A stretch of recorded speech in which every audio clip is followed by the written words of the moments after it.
Hello అండి, welcome to my channel. ఈరోజు video వచ్చేసి పాలకూర, ఎర్రపప్పు, ఉల్లిగడ్డ, పచ్చిమిరపకాయలు కోసి పక్కకు పెట్టుకున్న, అల్లం వెల్లుల్లి పేస్ట్ కూడా, దాని తర్వాత 2 చెంచాల ఆయిల్, మళ్ళీ ఆవాలు జీలకర్ర, మళ్ళీ కలియామాకు ఇట్లా వేసి ఎంపుకోవాలి. నేనైతే నాకు వంటలు రావు, కాకపోతే మా అమ్మని చూసి నేను నేర్చుకున్నా. ఎందుకంటే అమ్మ చేస్తూ ఉంటుంది, అట్లే నేను చూసి నేర్చుకున్న వంటలు ఎట్లా చేయాలనో. అందుకోసమే చూడండి, నచ్చితే చేసుకోండి, బాగుంటుంది.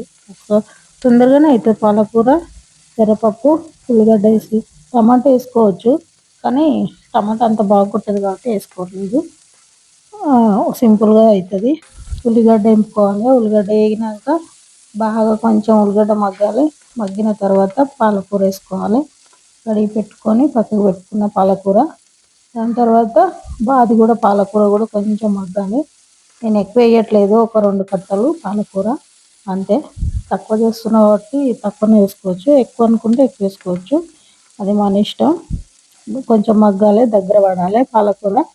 దగ్గర పడ్డాక కడిగి పెట్టిన పప్పు ఉంది కదా, ఎర్రపప్పు, ఆ ఎర్రపప్పు కూడా ఇందులోనే వేసుకోవాలి. వేసుకున్నాక కలిపి పెట్టుకోవాలి.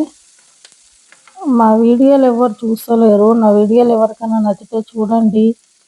ఇప్పుడిప్పుడే కొంచెం స్టార్ట్ చేసిన, నాకు అంత ఐడియా లేదు. ఎలా చేయాలనో మీరు చెప్తే నేను నేర్చుకుంటా. నేను హ్యాండిక్యాప్ అమ్మాయిని, నార్మల్ కొంచెం ఇంట్లోనే ఉంటానట్టు, అందుకోసమే కుకింగ్ వీడియోలు పెడదాము అని అమ్మని చూసి నేర్చుకున్నా కాబట్టి ఇందులో కుకింగ్ వీడియోలు పెడుతున్నా అంతే.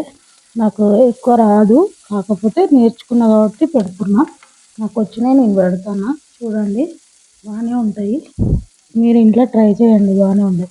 ఇప్పుడు కొంచెం పసుపు, అట్లనే ఉప్పు, కారం పొడి ఎక్కువ వేసుకోవద్దు, కారం పచ్చికాయలు వేసినాం కాబట్టి తక్కువనే వేసుకోవాలి. ధనియా పౌడర్ వేసుకున్నాక అవి అన్నీ వేసినాక కొద్దిగా మగ్గనివ్వాలి.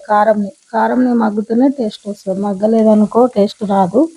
అందుకే కొద్దిసేపు మూత పెట్టి పక్కకు పెట్టుకోవాలి, మగ్గాలి.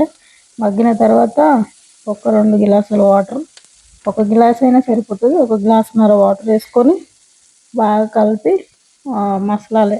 అది పప్పు అంతా ఉడకాలి కాబట్టి మగ్గాలి. మగ్గిన తర్వాత మనకు గ్రేవీ కావాలనుకుంటే గ్రేవీ పెట్టుకోవచ్చు, లేదు దగ్గరికి కావాలంటే దగ్గరికి చేసుకోవచ్చు. పప్పు చపాతీలకైనా, అన్నంలకైనా, దేంట్లోకైనా బాగానే ఉంటుంది పప్పు. ఎర్రపప్పు, పాలకూర నచ్చితే ట్రై చేయండి, బాగానే ఉంటుంది. నా వీడియో కనుక నచ్చినట్లయితే లైక్ చేయండి, షేర్ చేయండి, కామెంట్ చేయండి. పక్కన బెల్ బటన్ ఉంటుంది, గంట కొట్టండి. మరిన్ని వీడియోల కోసం సబ్స్క్రైబ్ చేసుకోండి. చూడండి ఫ్రెండ్స్, ఇక దగ్గర పడిపోయింది. అంతే అండి, సింపుల్ రెసిపీ, ఎక్కలేదు. చూడండి, బాగుంటుంది.